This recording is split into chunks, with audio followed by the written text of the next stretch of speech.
ได้ สื่อเสียเงินด่าจักสื่อเท่าไรก็สื่อเนาะ โอ้รับกับ2,000คนแรก ฮะ แต่ที่500,000คนแรกรับ500,000คนอยู่เลย แกไว้เห็นแต่เขาเห็นโลกมัน ตายจะเดียว หวานไปกวาดสอบเป็นย่างแต่หานท้ายของบุญแต่ละของบุญ อันนี้ซื้อเนี่ยซื้อเนี่ยนั่นที่กูว่าคือมาตรงอะไร นะ ซื้อเป็นชนิดฮะเป็นชิ้นส่วนนะเป็น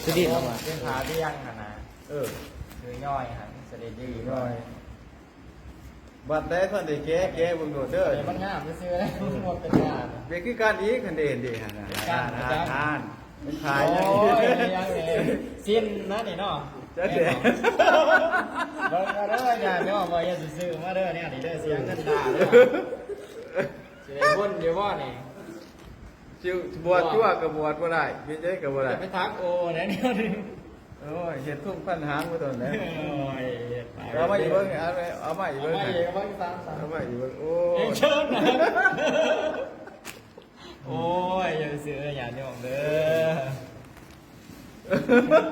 อ2งานนี่แบกก็ยังหนักเกินนี่พาเซนนี่ แต่มันมีอย่างนึง โอ้ ว่าที่ของฝรั่ง เดี๋ยวเลยของเงาแค่นี้แหละ เรื่องวีนุ่งพ่อพื้นเลย บ่ได้หรอกเขาย่านอยู่นั่นก็เต็มแล้วเนี่ยเดี๋ยวเราจัดให้ก่อน บ่ทุกเก่าหันผมปีผ่านมาโอ้ไม่ปีนี้อีกเปลี่ยน นักเนาะ หาได้ ได้กันเปลี่ยนผู้ว่า จังว่านี่แหละแกเบิ่งนี่จะ บา ได้ งที่นี่ก็จะเปลี่ยนเบิดบอกเอาบ่ จัง ไว้ ว่านี่เดี๋ยวทิ้งนี่เนาะเก้าสี่โต๊ะนึงนี่ ไอ้บ่มีเพิ่นไปกวาดสอบในบ่คั่นน่ะ นี่ว่านี่แหละตรวจสอบด้วยนะฮะ เนาะ เนี่ย บ่ติด เป็นอีกแค่ไหนมันเป็นพวก เนี่ย นี่ มัน นะ ก็กี่รักเพิ่นโทษเนาะ เป็นอีกตัวนี้ผ่าเก้า ปากเก่าเนาะ ตัวนี้ผ่าเก้าผ่า แม่น ผ่าเก้าเดะอะไรก็ยังเอามาขายอยู่โอ้มีแต่เก่งได้เมี่ยงมุก โพดมีหอดตัวไทยเพิ่นผ่าแสงซ้อนเพิ่นเตือนน้ำโท โอ้ผ่าไม่ได้กี่ต้ม ผ่าพูนนั่นติ ฮะ ก็น้องเฮ็ดพูดที่ยังบอก ผ่าเขานุงเดะนะนี่ตัว ว่า นี้ อาจารย์มันก็ไปตักเอานะเขาอย่าง เฮ็ดจะได้เนี่ย ได้สิได้บ่ยอดดูบ่ได้สิได้บ่